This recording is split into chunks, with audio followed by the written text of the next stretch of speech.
Bem, meu nome é Renato Faria, eu sou empresário do setor de TI desde 1995, já estou na minha terceira empresa e já participei de algumas entidades empresariais aqui do Rio Grande do Sul.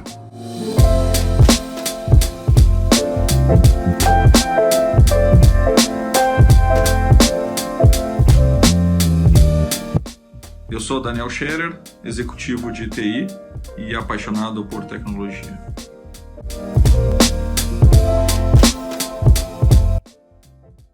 Boa noite a todos. Nessa noite temos mais uma conversa interessante sobre tecnologia e negócios e com um empreendedor ou empresário, ou os dois, nós vamos tentar descobrir também essa noite em uma conversa dinâmica. Não é isso, né, Renato? Isso aí, bom dia, boa tarde, boa noite, boa madrugada para quem estiver nos ouvindo em qualquer um dos horários possíveis. Lembrando sempre que a gente está disponível aí no Spotify, no Apple Podcast, no Facebook, na nossa página, que é um canal de comunicação também, quem quiser fazer considerações, críticas, elogios. E estou muito feliz aqui da gente estar recebendo o Jonatas Abbott, um executivo de sucesso do mercado de TI em âmbito... Começou gaúcho, mas em âmbito nacional, já esteve à frente de entidades muito representativas do nosso setor. Foi um dos fundadores da Brad, aqui, quando não era a Brad ainda, era a GAD, né, Jonas? E vai estar comentando aqui a carreira dele, as experiências que ele teve. E, Jonas, seja muito bem-vindo, está em casa, prazer estar aqui falando contigo. Renato, prazer é meu. Daniel, muito obrigado aí, é um privilégio estar aqui com vocês, pessoas que são muito queridas e caras para mim, pelo que representam no mercado de tecnologia gaúcho brasileiro, viu? Muito obrigado pelo convite. Que legal. Jonatas, nos comenta um pouquinho, começou fazendo jornalismo, até que um dia entrou na TI. Conta como é que foi a origem do Jonatas aí nesse mercado da economia digital. Cara, na verdade, no fundo mesmo, eu comecei vendendo batata, né? Mas isso é pré-tecnologia, né? Eu empregava muito pouca tecnologia na época, na verdade, a não ser uma A10, que era uma Chevrolet que a gente carregava de batata em dois irmãos e vendia de bar em bar em Porto Alegre. Mas depois eu comecei estudando jornalismo e mudei para propaganda por causa da grade de horários da faculdade. Gosto muito das duas áreas, né? Fui ter um estúdio de fotografia, quebrei, e aí sucumbi aos amigos que diziam que eu tinha que vender, que eu tinha que ser vendedor, porque eu tinha talento ou jeito para ser vendedor, né? O que não deixa de ser verdade, mas é um equívoco que as pessoas cometem ao avaliar a equipe de vendas, né? A venda, ela é muito mais técnica do que talento nato de alguém, né? Então, tem vendedores excepcionais que são muito quietos, não são aquela pessoa extrovertida que animava a família e tal, né? Mas eu desenvolvi uma carreira e comecei, justamente depois de ser fotógrafo, a vender computadores, né? E comecei vendendo ainda Itautec, acho que o Daniel deve lembrar desse monstrengo aí, né? O XT. Lembro bem. Itautec XT. Depois, ali eu ainda usava o WordStar, né, Daniel? Eu cresci Renato, ouvindo meu pai comentando dessas marcas aí. Pois do Coroa falando. Renato é muito jovem ainda para lembrar dessas coisas. Eu editava propostas. Né? Eu editava proposta no WordStar, né? Abria o MS-DOS ali, o WordStar, e imprimia aquelas impressoras a pino e levava para vender os computadores, né? Quando entrou o 386, e teve alguns momentos na minha vida que foram muito mágicos em relação à tecnologia, né? Eu vou te citar alguns. A primeira vez que eu mexi num mouse, eu fiquei completamente deslumbrado, assim, para quem usava o DOS e o WordStar, apesar de que a tecnologia Windows era sofrível, né? Dizem que o Windows não está pronto até hoje, né? Ainda continua arrumando ele.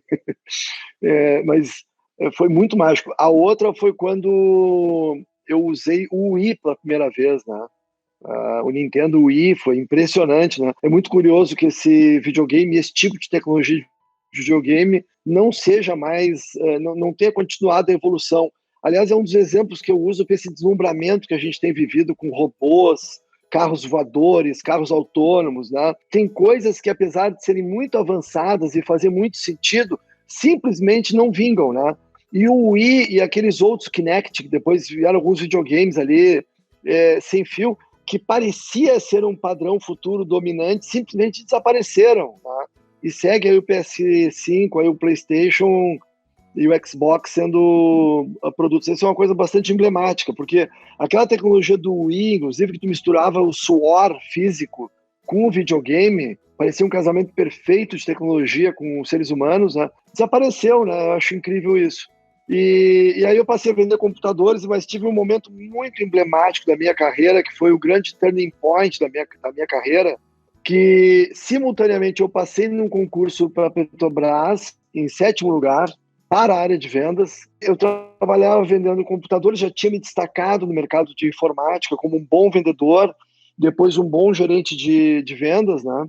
E recebi um convite de uma distribuidora de informática, na época da venda de computadores, quando explodiu as grandes feiras de informática, como Finasoft, Condex, e aqui em Porto Alegre, vocês devem lembrar também as feiras dos shoppings, né? Eu nunca me esqueço da Unidata vendendo 4 milhões de reais em 2 dias de feira, máquinas IBM, né? 4 milhões de máquinas IBM em 48 horas. Né? Se eu não me engano, Jonatas, eu acho que essas feiras em shoppings, até uma das primeiras foi a Sucesso que organizou, não foi, Daniel? Tu que já foi presidente. Agora tu me deixou numa saia justa, porque eu não Eu tenho acho que ideia. foi Eu me até lembro das feiras o nas Guido. faculdades, mas do Eu acho que shopping o não me Guido lembro que das criou. Sucesso. No fim da reserva de mercado, não é isso, Jonas? Isso, a Sucesso tinha uma feira, assim, né? Tinha alguns grandes players de feiras em Porto Alegre, né?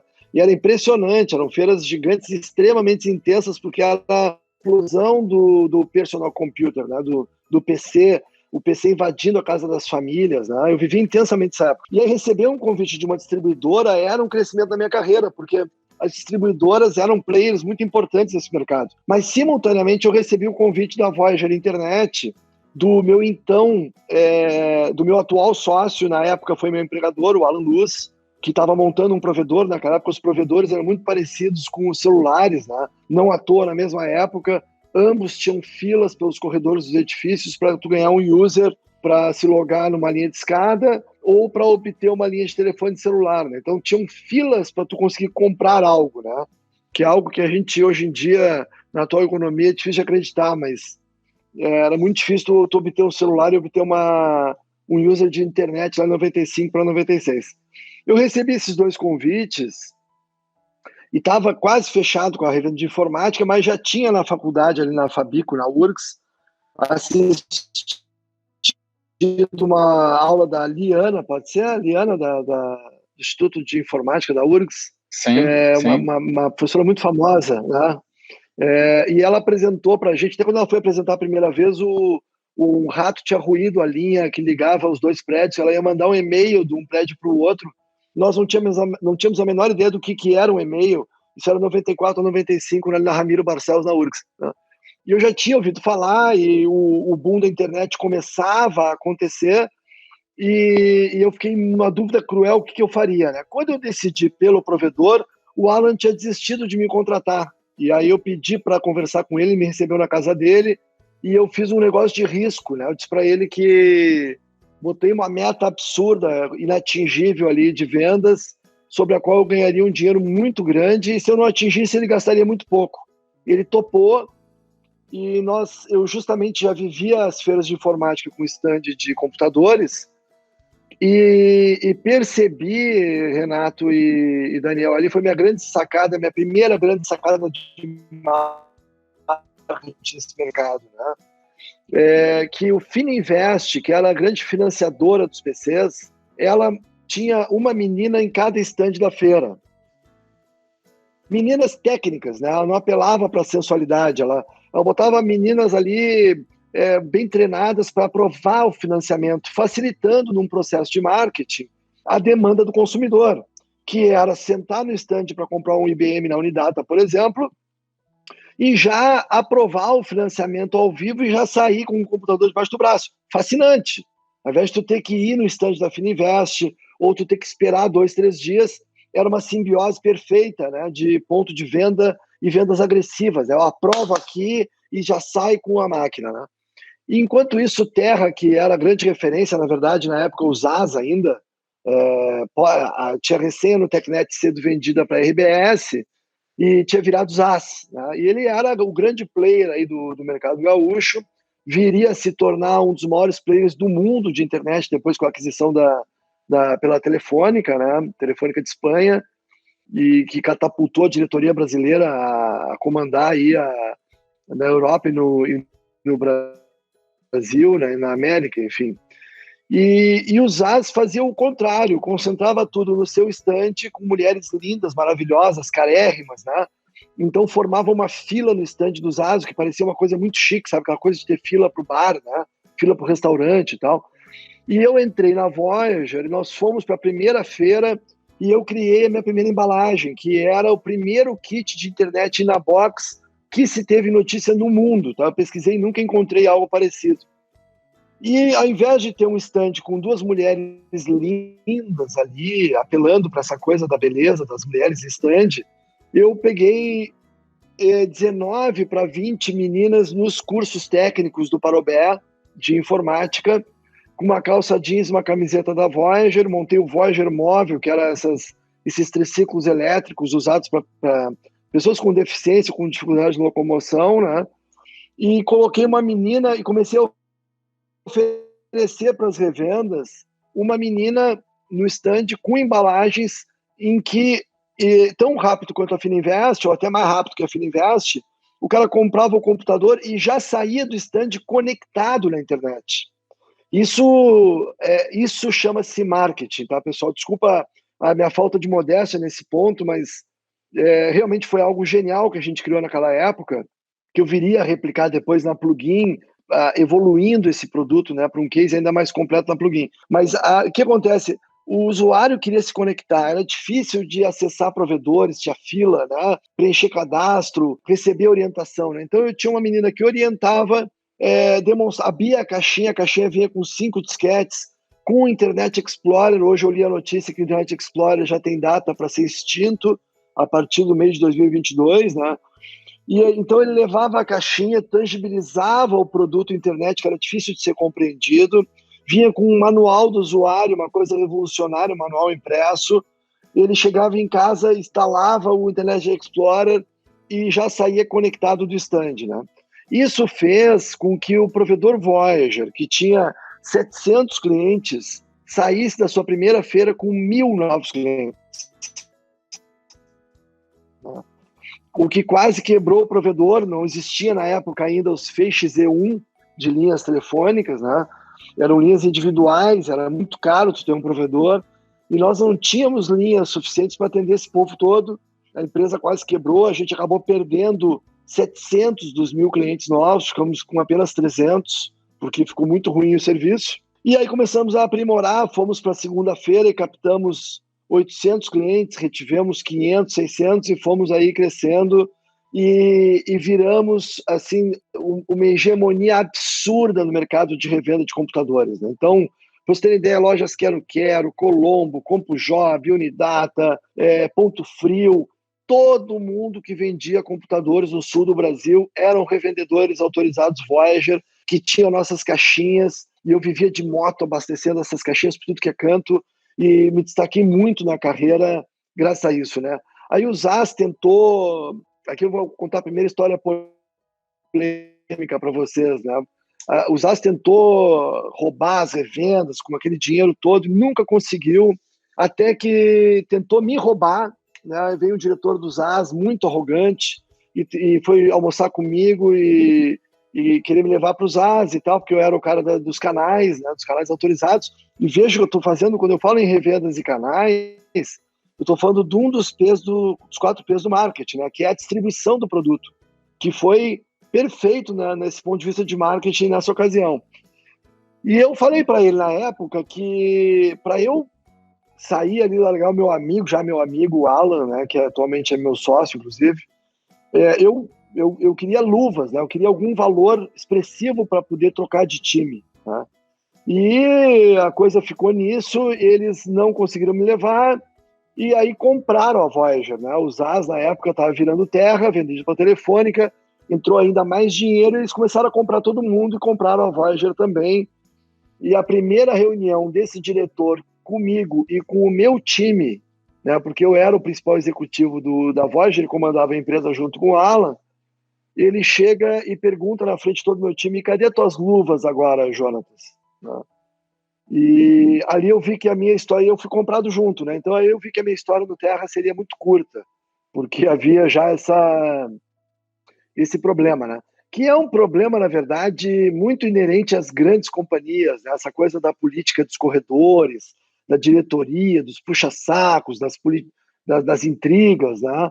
E eu fiquei apenas 4 meses ali no Terra, e vou explicar por quê, nem foi por isso, tá? Primeira coisa que eu fiz ao chegar no Terra foi dizer o seguinte: galera, acabou esse negócio de mulher linda no stand, e vamos pegar, fazer uma embalagem do Terra e vamos montar um sistema para substituir a Voyager, né?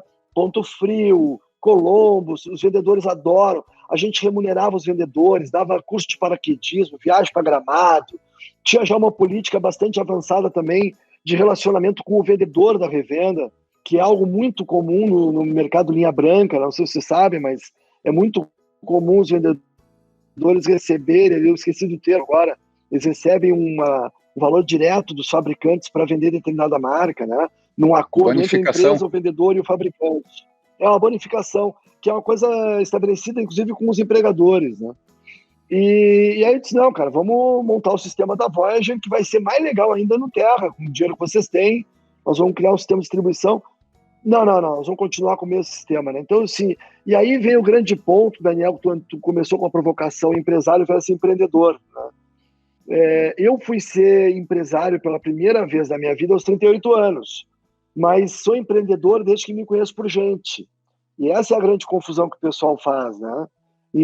Existe muito empresário que eu conheço que não é empreendedor. Ele pode ser um bom empresário porque contrata bons empreendedores, né? E muitos empreendedores do terceiro setor, do meio universitário, ou mesmo empregados. Na minha empresa eu tenho muitos empreendedores contratados, né? E o empreendedor, ele é aquele que empreende, que constrói, que tira da inércia projetos, que muda a história de uma empresa, que desenvolve produtos, desenvolve processos que revolucionam, que criam atalhos, né? Esse é o sentido de empreender, de tu criar jornadas empreendedoras que se transformam em facilidades para o consumidor e resultado para a empresa, né? E por isso que é muito importante nós termos empreendedores, né? E inclusive é muito injusto esse conceito que se criou nessa pressão sobre montar startups, né? Em que, como se ser empregado é uma coisa burra e ser empreendedor é algo legal, né? O cool é tu ter uma empresa e tu ser empregado é tu dar dinheiro para os outros, né? Isso não é verdade. Há muitas pessoas e eu sou uma delas, que não tem perfil para ser empresário. Eu nunca tive, nunca desejei ser empresário, né? E muitas pessoas precisam da liberdade de ser empregado para criar, para dormir tranquilo, para ser feliz, né? E não há nenhum mal nisso, dá para ganhar um bom dinheiro e ter menos preocupações, ou até ser mais feliz financeiramente. Porque a maioria dos empresários, na verdade, não se realizam financeiramente. A maioria dos empresários quebram, né? No mundo inteiro, inclusive, não só no Brasil. Há muito mais empresas que não dão certo do que dão. A minha liberdade de empreender já havia sido castrada dentro do Terra, na medida em que a minha principal criação, principal motivo do sucesso da Voyager, que foi uma embalagem ligada ao ponto de venda, ligada aos estandes de feira, a distribuição do produto havia sido já negada pelo meu empregador, né? E eu percebi que eu apenas seguiria ordens, não teria liberdade para criar, ou seja, eu deixaria de empreender. E isso me desmotivou, eu acabei sendo convidado pelo trabalho que eu havia feito na Voyager. Opa, vai lá, Renato. Eu ia te perguntar, esse ponto ele é bem pertinente, né, Jonatas? Eu acho que essa dualidade ou essa confusão de conceitos, né, entre ser empresário e ser empreendedor, mas no fundo, acho que essa questão da liberdade que tu trouxe, ela é preponderante.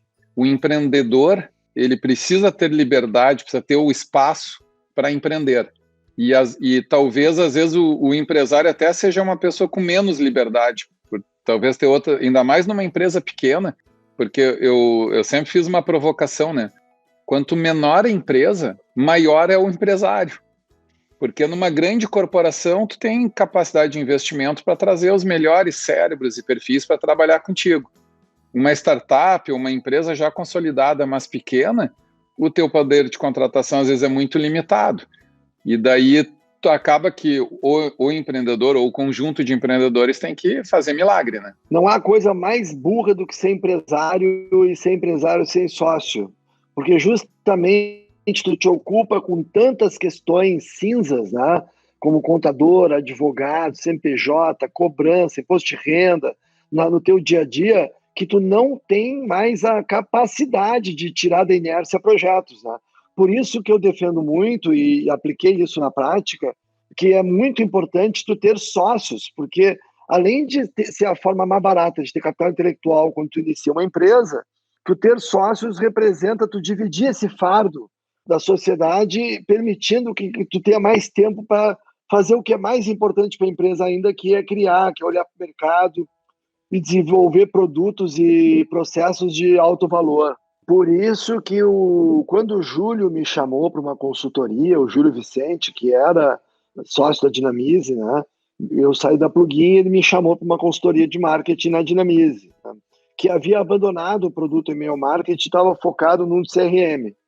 E ele foi muito inteligente daí em me convidar para sócio, justamente percebendo que ele sozinho teria dificuldade ali de tocar a empresa, né? E eu, seguindo a mesma batida do Júlio, eu também chamei o Alan, com quem eu tinha feito aquela parceria maravilhosa na Voyager 10 anos antes. Eu chamei ele para também ser sócio, né? Então o Júlio era o sócio técnico, eu comercial e marketing, e o Alan para cuidar do financeiro e da operação, o que possibilitou justamente eu não cuidar de coisas para as quais eu não tenho a menor habilidade, especialmente a parte de administração, e focar na parte em que eu entendia muito bem, tinha boas ideias, que era comercial e marketing, né? E aí aconteceu justamente da Matrix, que havia sido recém-vendida para o grupo Primus, que é um grupo indiano-americano, né, de Boston. A Matrix já era um dos maiores provedores do Brasil, com 55 filiais no país, 45 franquias e 10 filiais próprias, um grupo catarinense que surgiu abaixo do grupo Amauri, que é um grupo bastante conhecido no estado de Santa Catarina e aqui no sul, dono da Via Porto, entre outras revendas de veículos, né? E eles tinham visto o meu trabalho no mercado, porque eles também batiam nas revendas e só falavam em mim na Voyager, e me convidou para... O Marcelo Strois me convidou para substituir ele ia virar gerente em São Paulo, e me convidou para substituir ele na gerência geral da filial Porto Alegre, que ficava ali na Fernando Machado, no centro. Eu aceitei prontamente esse desafio, fui embora feliz da vida do Terra e fui para a Matrix, né? Na Matrix, isso foi o ano de 1999, ali perto do estouro da bolha. A Matrix tinha uma participação furiosa nas maiores feiras do Brasil, como a Condex e Fenasoft, e fiz um trabalho, modéstia à parte, muito bom ali na gerência da filial Porto Alegre.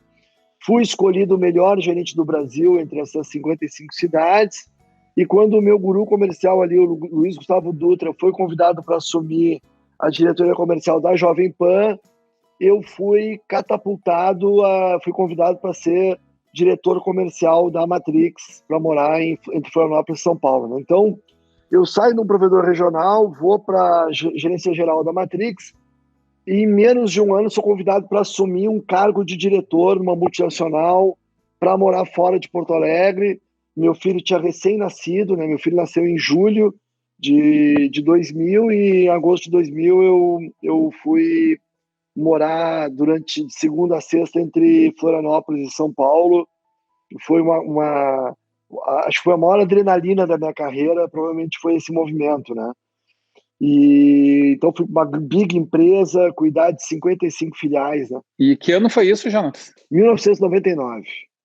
99, tá. E ali foi muito bacana, porque a Matrix tinha estandes de 1.000 metros quadrados que imitavam um data center. Para ter uma ideia do stand dela na Fenasoft, dentro do stand tinha uma era transmitido o Pânico da Jovem Pan de dentro do stand da Matrix.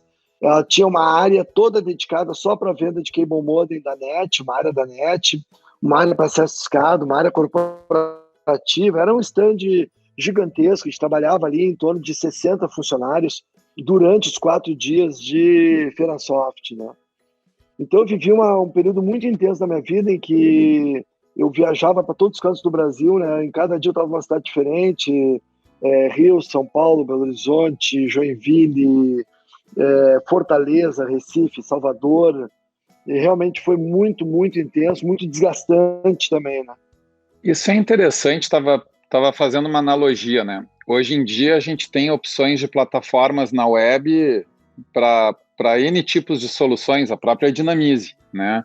Temos esses conceitos de inbound marketing e tudo, mas esse resgate que tu está fazendo, por mais que fossem produtos digitais, tudo vendendo acesso à internet, era uma venda muito física, né, Jonas? É muita stand, é venda corpo a corpo. Sim, muito, muito. Eu continuo acreditando muito nisso, viu, Renato? Tanto que a gente costumava, pré-pandemia, né, a viajar para todos os cantos do mundo. Eu sei que tu esteves lá na Alemanha, né, Na Cebit? na Cebit, exatamente, Uhum. né? Eu fui para a XSW, muitos amigos nossos vão para a NRF em Nova York, ou para aquela grande feira de eletrônicos, né, lá em Las Vegas também, que é uma feira muito importante, a CES, né, Consumer Electronic Isso. Show, onde são lançadas as tendências, né? Então essa questão física, ela é insubstituível, né? E continua sendo muito importante. Eu acredito muito forte que volte muito intensamente pós-pandemia, né? O pessoal está falando muito já nesse boom pós-pandêmico, né? Como houve após a Segunda Guerra Mundial, enfim. E hoje a Dinamize, que tem 7 filiais no Brasil e 4 fora do Brasil, se ressente muito dessa falta de encontros físicos, viu? A nossa empresa sempre viveu muito disso. A nossa internacionalização, ela foi feita à base desses eventos, né? De workshop, encontros físicos. Esses nossos franqueados de Londres, de Lisboa, de Toronto, eles respiraram muito o nosso sonho físico do que a Dinamize representa, dos encontros das pessoas, de respirarem aquilo que a Lívia, a Carolina, o Alan, a Caroline, o Maurício, né? O que as pessoas da Dinamize representam, né? E as pessoas... Tanto quando a gente foi inaugurar Londres, a Karine, Karine Vargas, que é a nossa franqueada lá, ela pediu assim, olha, não pode faltar o vídeo do encontro da Praia de Santa Catarina, porque aquele vídeo mostra muito o que é ser Dinamize, né? E aquele vídeo mostra uma caça ao tesouro numa praia, não mostra nada do nosso produto, né? Mas dá a vontade de fazer parte daquele sonho, tu entende? Isso é uma coisa muito difícil de ser explicada, viu? Tem empresas que passam isso, e a minha empresa passa isso, não através de mim, através das pessoas que estão lá, né? Passa essa coisa gostosa de estar junto conosco, tu entende? Eu me lembro desse vídeo por ter visto acho que no Facebook. Sim, sim. A gente fez também recentemente, no final de 2019, uma banheira cheia de dinheiro num evento lá em São Paulo, que também foi uma coisa muito engraçada ali, e foi uma ativação, como se chama hoje em dia, né? E a Dinamize sempre teve essa coisa da experiência física, né? Mas enfim, então eu estava na Matrix ali foi uma escola relâmpago. Eu fiquei 1 ano nessa vida louca, assim, de atender uma equipe comercial ali com 40, 50 vendedores. Fiz um encontro nacional em Florianópolis, um hotel fazenda, que representou muito isso, né? Mas era uma vida muito, muito intensa, realmente. Negociei contratos gigantescos, né? Cheguei a negociar, esses dias eu revelei pela primeira vez essa história no Facebook, eu cheguei a fechar contrato numa cantina em São Paulo com a Globo.com. A Matrix seria o provedor que montaria as 4.000 cidades do provedor Globo na época, que era um projeto de provimento gratuito da Globo, que depois, como todo mundo sabe, nunca saiu do papel, ela nunca teve um provedor, né, de acesso, como ela ia montar conosco. Não à toa ia montar com a Matrix, porque a Matrix toda a parte do IG era feita pela Matrix, né? Os POPs do IG no Brasil, quem provia era a Matrix, né? O IG, para quem não sabe, foi o grande provedor de internet grátis, quem estragou a internet brasileira. Eu estou brincando aqui, mas ele entrou com essa pegada, né? Tinha o Nizam Guanais ali à frente da parte de marketing do IG. O IG entrou um caminhão de dinheiro e criou no Brasil esse conceito do grátis na internet, né? Que perdura até hoje, né?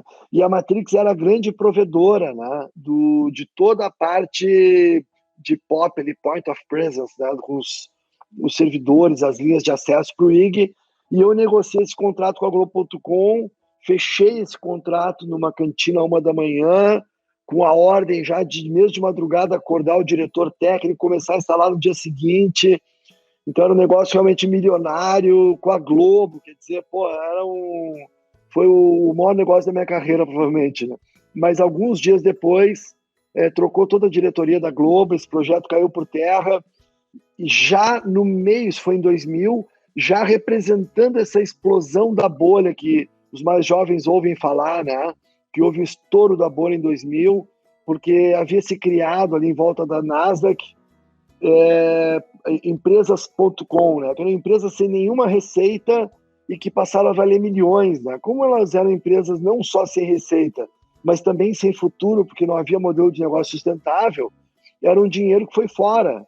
E claro que as empresas rapidamente perceberam isso, e com isso houve uma grande explosão da bolha.com que a gente viveu nos anos 2000, em que muita gente perdeu dinheiro e muitas pessoas perderam emprego, né? E eu conheço algumas que até hoje jamais conseguiram reerguer suas carreiras, porque elas foram montadas em cima de algumas empresas muito furadas, né? Era uma coisa meio parecida com os coaches, aí hoje em dia, esses coaches digitais que ganham dinheiro algum, mas ensinam as pessoas como ganhar dinheiro, né? A gente sabe que tá cheio disso no Instagram hoje em dia, né? E o pessoal.com era um pouco isso, sabe? Era muito dinheiro, muita fumaça e pouquíssimo negócio, né? Mas aí que aconteceu, Renato, nessa época eu estava muito aflito com o meu casamento, com o meu filho recém-nascido, a quem eu não conseguia cuidar. Eu realmente tinha uma vida muito esgotante, porque com 55 cidades, eu vivia praticamente em São Paulo e Rio de Janeiro, né? Chegava em Porto Alegre esgotado ali à meia-noite de sexta-feira, e 5 da manhã estava de pé segunda para pegar o voo das 6 para Florianópolis ou já para São Paulo, né? Então eu acabei forçando a minha saída para voltar a morar em Porto Alegre, né? Então basicamente eu pedi demissão e voltei desempregado para Porto Alegre. E aí comecei uma corrida ali para me recolocar e tive a indicação ali do Guilherme Ambros, que foi o cara que montou a Plugin, na verdade, há muito tempo atrás, que depois fez a fusão com a Plugin, com a Vanet, lá do Guinhatti, né? E que ela hoje dá o UOL junto com o Jaime. O André Guinhatti era da Vanet, o Guilherme Ambros era da Plugin, houve uma fusão das duas, que virou um monstrengo chamado Plug-in/Vanet Corporative Internet. Eu tive que garimpar um professor de inglês para me garantir que existia a palavra corporative, né? Porque o correto seria corporate, né? E aí o Guilherme me apresentou para o Jaime, que tocava a Plugin, que me chamou para um almoço na Federação, o Jaime Wagner, todo mundo conhece, né? E confidenciou que já esteve aqui contando a trajetória dele, viu, João? Legal. Meu vizinho na praia, um cara com quem eu jogo tênis e pôquer, um cara brilhante aí do nosso mercado, né? E ele, Sim. Na época, me chamou para almoçar porque ele estava de saída da Plugin, porque ele justamente não era desse mercado e não estava conseguindo virar, né, o que tinha que ser feito ali na Plugin. E me convidou para substituí-lo, né? Eu vinha de um ouvido de marketing muito forte da Matrix, né? E aqui vem uma outra coisa emblemática em termos de marketing, né? Quando tu tem uma empresa com 55 filiais como a Matrix tinha, tem um ouvido de marketing para o mercado muito poderoso, que o presidente na época não respeitava. E a minha equipe toda do Brasil inteiro na Matrix, ela pedia desesperadamente por hospedagem compartilhada de sites, né? Que era um produto que não era ainda muito ofertado naquela época. E o CEO da Matrix forçava a barra dizendo que o produto que se venderia e que nós tínhamos que vender era o de servidor dedicado. né? O servidor dedicado até hoje é um produto premium do mercado de hosting, né? E naquela época mais ainda. E eu tive grandes discussões com ele do seguinte, cara, o que o pessoal quer vender e o mercado está pedindo é a hospedagem compartilhada de sites, um produto barato. Os sites estão se multiplicando, a web está explodindo, né? Pós-estouro da bolha das empresas.com, as empresas estavam caindo de cabeça na internet, e ele teimou que não, né? E quando eu vim embora, já bastante frustrado também com a minha dificuldade de empreender naquela grande empresa lá de Florianópolis, eu cheguei na Plugin, topei o desafio proposto pelo Jaime, o Jaime combinou de ficar ali 6 meses comigo, e seguinte, cara, primeira coisa, vamos acabar com esse nome, né? Plug-in/Vanet, né? Ninguém queria abrir mão do nome depois da fusão, né? Consegui a muito custo convencer os sócios da Vanet que o nome maravilhoso era Plugin. Consegui convencer os executivos da Plugin que Corporative Internet não ajudava a vender para o PME brasileiro e transformei em Internet Corporativa, então ficou um nome mais simples, né? Plugin Internet Corporativa, tirei o hífen fora e convenci todo mundo que a Plugin deixaria de ser um provedor para se tornar um data center. Eu nunca me esqueço dessa reunião, porque o diretor de tecnologia da época, o Leandro Espanhol, que fazia um trabalho muito bem feito, depois comigo foi um dos caras-chave ali na evolução da Plugin, por tudo que a gente fez. Mas o Leandro, eu nunca me esqueço quando eu falei isso, o Leandro, que era diretor técnico, começou a rolar de rir no chão, né? Ele disse, como é que nós vamos virar um data center? Nós não temos dinheiro, nós temos um CPD aqui de provedor. Nós, para vocês terem uma ideia, a Plugin tinha 60% do seu faturamento em linha de escada e tinha 60% da sua folha de pagamento em desenvolvimento de sites. Porque naquela época os provedores faziam de tudo, né? Então a Plugin fazia venda de acesso discado, venda de linha dedicada, venda de servidor, venda de desenvolvimento de sites, né? E eu acabei com toda a parte de desenvolvimento de sites para poder justamente focar nos canais que seriam as agências desenvolvedoras de sites. Vendi o acesso discado para o UOL e transformei a Plugin da noite para o dia num internet data center que vendia o quê? A hospedagem de sites que eu sabia pela minha grande equipe do Brasil inteiro que viria a ser o produto da hora, né? E eu estava certo, né? Não só eu estava certo, como uma outra empresinha pequena que surgia na garagem da família Maltner também estava certa. Chamava-se Local Web, que começava a se desenvolver nesse ano de 99 para 2000 e para 2001 ali, né? Na verdade, tu vê o bonde que a Matrix perdeu, porque a Matrix estava ali em 1999 com 55 filiais do Brasil pedindo hospedagem compartilhada. E a Local Web começava a nascer e olha o tamanho da empresa que é hoje, né? Mas graças a essa sacada da hospedagem compartilhada, e eu consegui convencer os sócios, né, que seria um grande lance para Plugin se transformar num provedor de hospedagem compartilhada e dedicada, ou seja, um data center.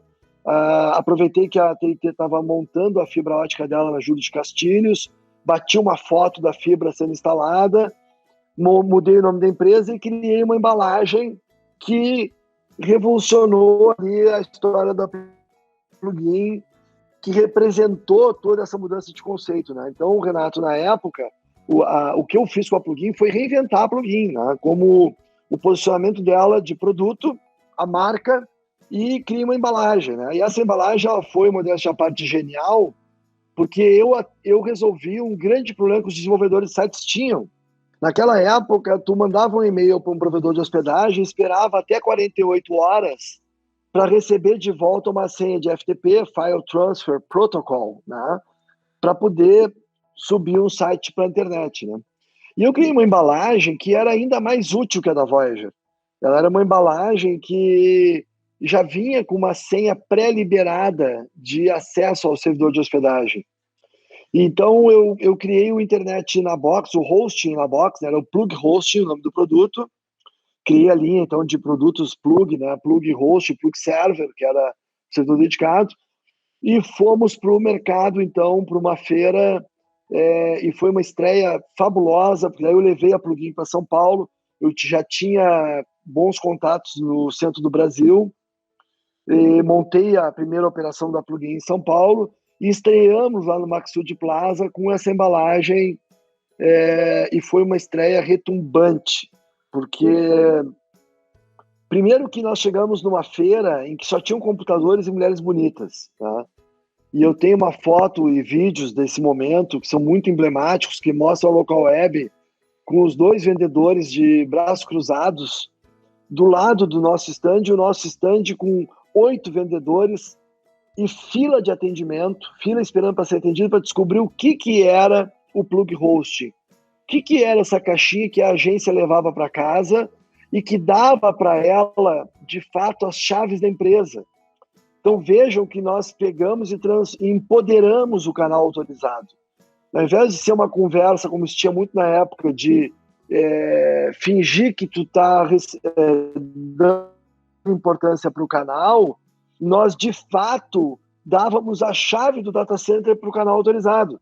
Na medida em que a agência levava ali 10 caixinhas para a sua empresa, e essas 10 caixinhas o desenvolvedor abria e, de posse dela, já tinha uma senha pré-ativada do servidor. Nós realmente confiávamos no canal autorizado. E ele passava, então, a ter a chave do servidor, né? E aí foi uma verdadeira explosão da Plugin, que acabou com esse reposicionamento, com a estratégia de canais, né? Eu criei na Plugin a primeira política de canais do mercado corporativo de internet do Brasil. Me orgulho muito disso. Essa política foi copiada pela Local Web depois, né?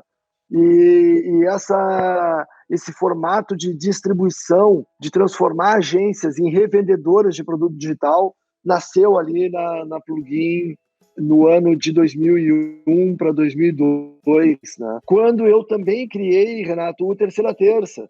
Então ele foi criado por ocasião da minha entrada na Plugin. Na verdade, eu já vinha negociando com o Gilney, mesmo desempregado, de montar um evento, né? E nem todo mundo sabe disso, mas a minha grande motivação de montar o Terceira Terça era estar desempregado.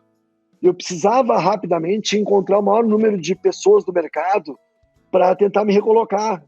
E eu disse, falta um evento em que a gente apenas bata papo, né? Sem palestra, e que alguém possa se vender ou vender o seu produto. E aí, quando eu estava fechando esse formato, eu entrei na Plugin e já usei a Plugin, então, como plataforma e como só para montar o Terceira Terça, né? Que a gente acabou depois levando ele por 4 anos até que o vendemos lá em 2005, né? E aí a Plugin se tornou aí o 5º maior provedor de hospedagem do Brasil, e depois até ser vendida para o UOL, né? E casualmente hoje eu estava numa call com o UOL e lembrando eles que o UOL Host foi montado dentro da Plugin, né? Eu estava lá, eu nunca me esqueço que me chamaram para essa reunião, e o Marcelo Acácio, que era diretor do UOL Host, tinha o desafio de montar o UOL Host dentro do UOL. Ele estava fechando com a Local Web na época, uma coisa impensável hoje em dia, né, que são concorrentes. E quando eu entrei, mostrei a caixinha para ele, ele ficou fascinado com a embalagem e fechou com a Plugin. A Plugin foi, então, o white label do UOL Host, onde nasceu o UOL Host, que é essa potência hoje no Brasil inteiro, né? Casualmente também um revendedor Dynamize hoje em dia, né? E aí, cara, essa participação foi emblemática, e essa caixinha da Plugin me deu o meu primeiro top de marketing da DVB, com essa estratégia de canais e essa embalagem, né? Então foi uma história muito bacana. Eu nunca mais conversei com o James sobre isso, mas eu vou confidenciar uma coisa para vocês. Eu, se fosse sócio da Plugin, muita gente achava que eu era sócio, dado que eu estava muito à frente da operação naquele período, né? Eu jamais teria vendido a Plugin, né, como eles venderam naquela época, né? Tinham vários sócios. Um dos principais sócios era um investidor tradicional, né, que era o Corá. Mas assim, o que a Plugin fazia estava no início. A Plugin poderia ser uma Local Web hoje em dia, né? Para vocês terem uma ideia, a ideia que eu tive para o e-mail marketing da Dynamize veio da Plugin.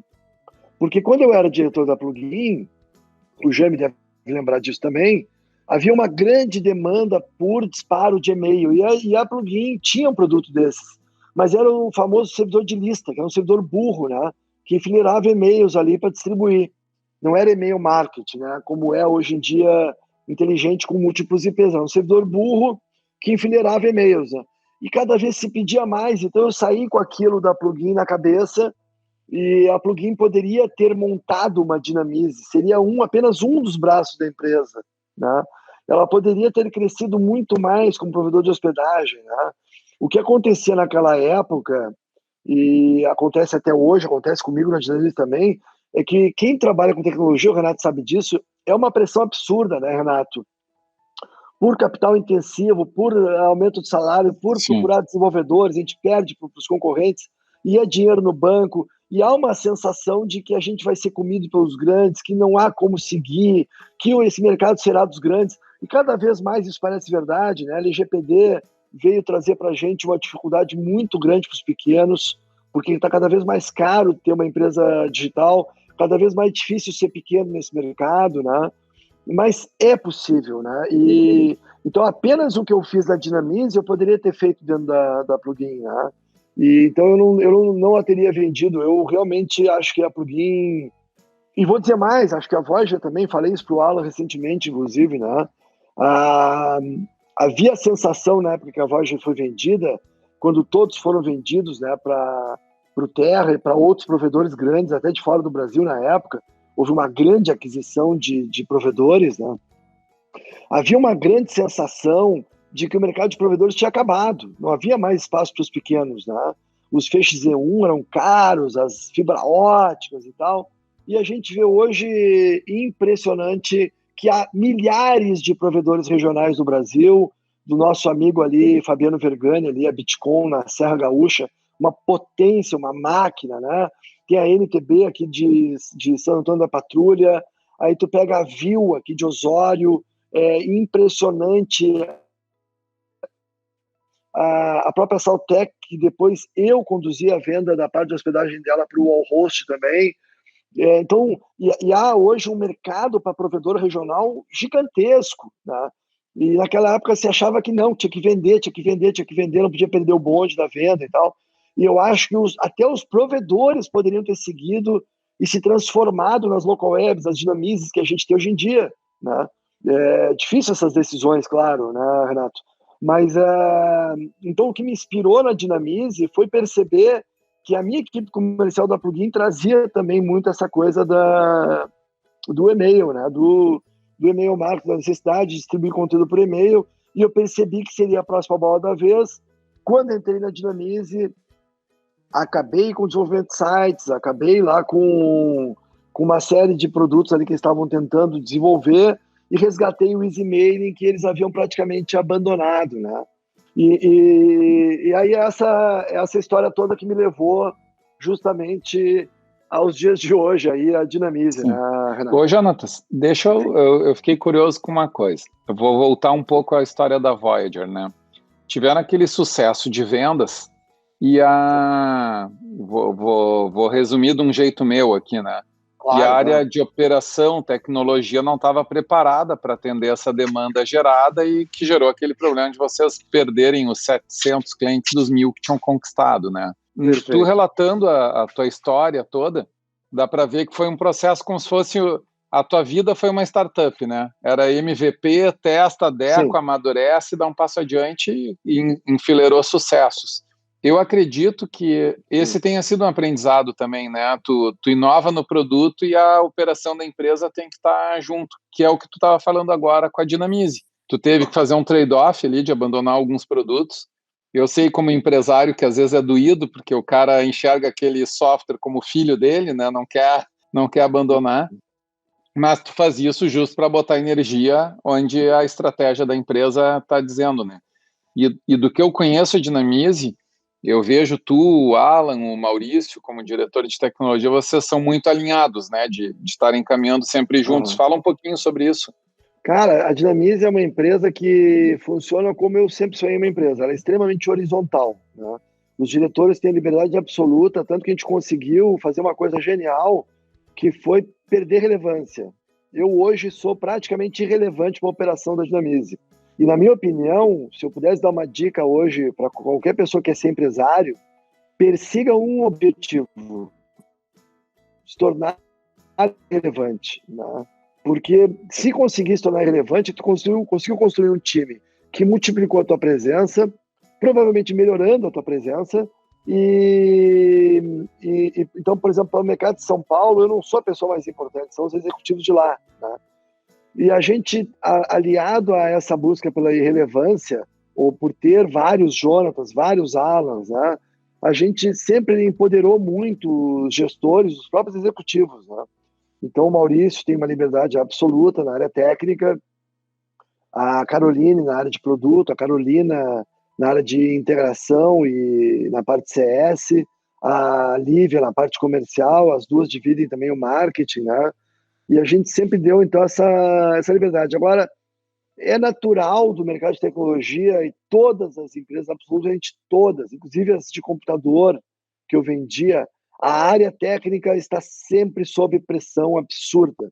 Sempre há mais demanda do que capacidade da área técnica entregar. E me parece, Renato, que essa é a lógica correta. Não acho, jamais, eu tento explicar isso para todo mundo da empresa, tanto do ponto de vista comercial e atendimento, que se frustram com a área técnica, tanto com a própria área técnica que se sente constantemente incompreendida muitas vezes, né? Porque é a mecânica natural. Né? É natural que tu tenha mais ideias, mais demandas para a área de desenvolvimento e até para a área de manutenção do que a própria área técnica tem a capacidade de entregar, né? Eu nunca conheci, jamais na minha vida conheci algo diferente, tá? Inclusive, eu fiz uma moto agora, uma customização de uma moto com uma oficina fabulosa de Porto Alegre chamada Pavilhão, para quem quer customizar motos e acho que até carros também. É fabuloso, né? E são uma oficina de muito sucesso, né? E eu fiquei observando, e se vocês forem olhar, as empresas todas de sucesso, pode ser lavanderia, pode ser estofaria, trabalha com persiana. A área técnica, ela é inerente a uma empresa que ela esteja sob pressão, né? Porque ela demanda mais planejamento, mais calma, mais tempo para execução do que exatamente vender, cobrar ou atender, né? E é muito difícil essa compreensão, especialmente porque é mais novo. E muitos profissionais técnicos têm um perfil centralizador e um perfil organizador também. E eu cansei de ver e soube de vários CIOs que tiveram problema de saúde por isso, entende? Pela frustração de querer ter a área técnica organizada, tranquila, sob controle. E não consegui isso, né? Inclusive grandes provedores, não vou citar nomes aqui, mas tem casos famosos, né, de profissionais que sofreram AVC, que tiveram problemas de saúde diversos, ou até de relacionamento, por não saber lidar com essa pressão. Então é muito importante a hora que o profissional, que todas as áreas da empresa entendem e aceitam que a mecânica da empresa é dessa forma. O vendedor promete mais do que deve e a área técnica entrega menos do que deveria. Isso é natural, não é um defeito da área técnica nem do vendedor. São características inerentes à empresa, né? E eu tenho um papo com a minha equipe marcado para segunda-feira que eu vou falar sobre isso, sobre a pressão, e era o título da minha palestra ontem no CEPROARS, né? Quem não quer pressão, cara, abandona a área de tecnologia, vai trabalhar na Ceasa, que é o meu sonho, tá, Renato? O meu sonho é um dia ter bastante dinheiro para comprar uma banca no Ceasa, porque imagino eu, né? Eu tenho certeza que eu chegar lá vai ter algum problema técnico para resolver com as frutas, mas enquanto eu não chego, no meu imaginário, eu vendo banana. A banana apodreceu, eu boto fora. A banana apodreceu, eu exponho ela no meu stand. A pessoa pega a banana, olha para ela, decide se compra ou não compra. Não há mais nada, na minha visão romântica de ter uma banca de frutas, a não ser ter as frutas, oferecê-las, o cara compra ou não compra, o que estragou, bota fora. Então, quem não quer, cara, vai montar uma banca no Ceasa, viver com a vegetação, enfim, tal, porque tecnologia é viver sob pressão absurda, né? Esses dias eu conversava com uma fintech que está explodindo no Brasil inteiro e eles estão desesperados com a área técnica, né? Porque eles estão cheios de ideias, de demandas, os fundos estão cobrando a evolução da ferramenta e eles perderam desenvolvedores para os concorrentes. Cara, eles me contaram exatamente o mesmo filme que eu vivo desde que eu vendia computadores e especialmente desde que eu entrei na Voyager, tá? A Voyager, a Plugin, o Terra, depois a Matrix, depois a Plugin, depois a Telium, né? Eu não contei da Telium Networks, lá do meu amigo Rivaldo e do Daniel Sacchetti, que é um ex-Conex, que hoje é sócio da Telium em São Paulo. A Telium é um big provedor, né? Quando a Dinamize não me remunerava, eu fui morar em São Paulo de novo, em 2006, né? Fiquei longe da família de novo para poder fazer com que a Dinamize se desenvolvesse a ponto de me pagar e eu poder morar de volta em Porto Alegre. Mas todas, absolutamente todas as empresas que eu trabalhei e todas que eu conheci e que eu revendi, como a Intelig, a TIT e outras, todas tinham a mesma mecânica e os mesmos problemas. Então, se a gente aceitar isso, a empresa vai certamente ser mais feliz e mais saudável, né? Muito legal. Deixa eu vou te fazer uma provocação, mas tu falando, eu fico imaginando, o Daniel deve conhecer bem essa história aí, né, Daniel, de pressão por entregas, tecnologia e tudo, né? Muito, muito. Hoje eu vejo a tecnologia e acho que... Mas tecnologia, todo mundo fala estratégica, a tecnologia hoje é a base. Eu não sei se... A TI, eu sempre digo para o meu pessoal, né? A TI não é uma área estratégica, a tecnologia é estratégia, porque hoje é a ferramenta básica para sustentar tudo. E nós, de TI, dentro da empresa, somos os responsáveis por manter tudo funcionando. E as mudanças são cada vez mais rápidas, né? Então, a exigência e o pessoal que usa Apple, né, se acostumou a apertar um botão e já está tudo funcionando sem problema, que é a mesma coisa em tudo que se faz e acha que tecnologia é só apertar um botão, fazer um download e sair executando. Então não é uma vida realmente fácil ou sem estresse. As pessoas têm que ser forjadas para isso, né? Mas eu também falo isso para os jovens, que quem tá preocupado se vai ter emprego no futuro é só fazer TI, né? Porque a falta de mão de obra está impressionante. E só tende a aumentar porque ela é cada vez mais essencial, mesmo robotizando coisas, alguém vai ter que criar esses robôs, né? Então acho que é impressionante, é impressionante. É uma profissão de futuro. Agora, realmente, é uma profissão de futuro, profissão que não paga mal, também ninguém vai ficar rico com TI, ou muito rico com TI. Algumas outras áreas podem proporcionar isso mais, mas também não é uma profissão que não paga mal desde o início, né? Estagiário nível 1 básico no primeiro semestre, que não sabe nem programar, já está bem empregado em TI. Então, é incrível. Eu acho que só o cara tem que saber assim, vai ser cobrado, vai ser pressionado, vai ser estressado. Mas isso aí eu acho que é porque eu vejo assim, né? Tem brigas que são ruins e tem brigas que são boas, né? Essa briga aspados, né? Entre comercial e operação, que é no nosso caso aqui a tecnologia, é uma briga boa. É briga de duas áreas que querem fazer a coisa acontecer, só que quem está no mercado ali na linha de frente, às vezes tem um ritmo, uma velocidade que o planejamento para executar as coisas da área da tecnologia não é compatível, né? Eu percebo muito assim, às vezes, a área de negócio que é uma solução para segunda-feira. E eu não digo que eu também não sei, tem essa ansiedade, viu, Renato? Eu como claro. gestor da área, às vezes eu vejo alguma coisa que não tá do jeito que eu quero. Cara, eu quero sentar ali com o pessoal e fazer. Mas a gente já pelo menos sabe como a coisa funciona e sabe que nem sempre é tão simples, né? Existe a parte de baixo do iceberg, ela é mais complexa. E demora mais. Então eu tenho que saber dosar isso. E acho natural que uma área, às vezes, de vendas não saiba a complexidade disso e por isso acha que é simples. Nem deve saber, né? Exato. Mas sabe que uma das coisas que o Jonatas em N momentos abordou é esse alinhamento prévio, né? Alinhar o que a área comercial vai fazer, para onde que a empresa vai se direcionar, a estratégia da empresa, e a tecnologia está sabendo nesse momento de definição estratégica, não quando o barco mudou de rumo. Porque dela tem tempo uma coisa legal, né? Porque a empresa dele, eu não sei se ele comunica mais com as áreas de TI, Jonatas, ou tu fala mais com as áreas de marketing diretamente? Eu falo mais com as outras áreas da empresa, viu? Porque a área de tecnologia, ela está constantemente, justamente, assoberbada, né? Sob pressão, e é ruim tu interrompê-los, né? Tu ter esse ruído que é tão positivo no comercial, né? Então eu evito, né? Eu realmente considero uma área ali muito intelectual e é um desafio constante para mim, na verdade, viu, Daniel? Porque saber se relacionar com a galera da área técnica não é para qualquer um, né? Tem que saber são profissionais com o seu perfil específico, como são os da cobrança, como são os do financeiro, como são os comerciais, cada um tem a sua característica, né? E eles têm um modus operandi ali de viver dentro da empresa deles. E eu respeito muito isso, sabe?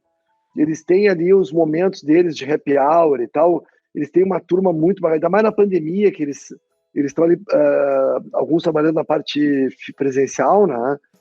E eu respeito muito, eu não sou aquele tiozão empresário que quer participar de tudo, sabe?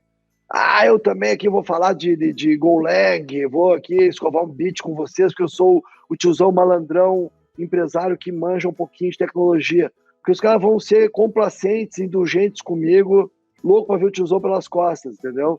Então eu procuro entrar quando realmente eu devo ou preciso entrar por algum motivo e procuro não entrar quando não é necessário, porque ele é um território técnico em que eles gostam daquele ambiente bastante puro. É um ambiente, ele é uma área em que tu sente a atenção mais no ar do que as outras. Talvez na cobrança também a gente sente, né? Há momentos do mês ali que a gente sente isso também. Mas há uma concentração absurda, né? O cara tá digitando linhas de código, tá mexendo com a infraestrutura que a gente tem na Amazon, lá em Ohio, e tá olhando para os disparos de e-mail a partir da Europa. Quer dizer, são coisas delicadas, não é bom haver distrações, né, na área de tecnologia, né? Então eu gosto, me relaciono muito, levo para almoçar, a gente bate papo e tal, mas é uma área que eu transito bem menos, né?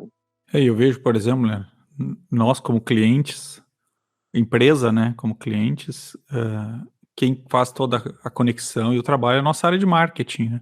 Não é nossa área técnica.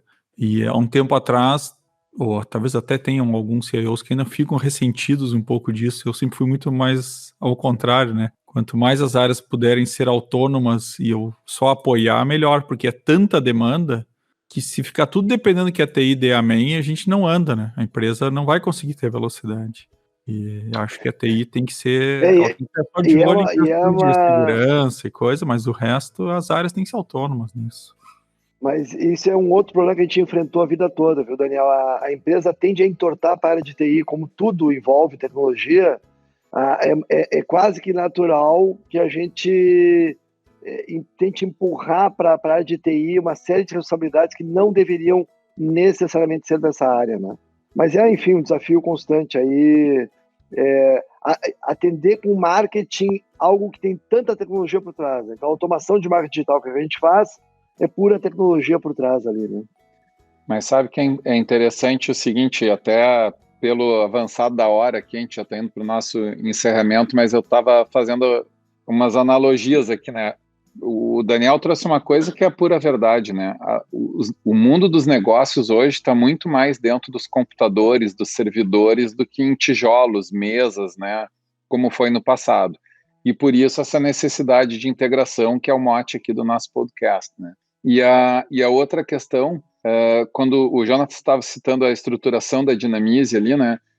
O marketing é esse ouvido do mercado que o Jonathan estava comentando, mas tem uma área de produto que pega o que escuta do mercado e usa esse insumo para criar novos produtos, aprimorar os existentes, definições de produtos, e a área de tecnologia que tem que criar e entregar isso aí, e o que é o mais divertido, para não usar outro verbo, que é manter funcionando, né?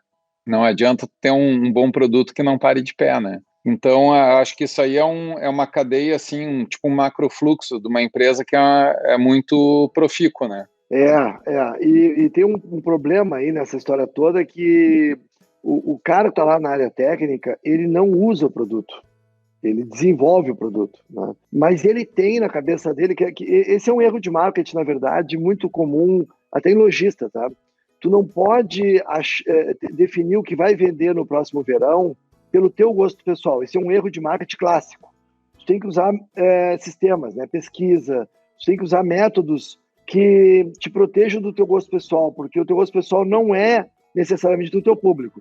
Mas o técnico tem a visão dele do uso, e essa visão muitas vezes conflita com o que o mercado precisa. Isso é uma dicotomia que também é muito comum nas empresas de tecnologia, né? O cara diz, não, o cliente não sabe usar, isso aqui tem que ser usado dessa forma aqui, e não como ele está usando, né?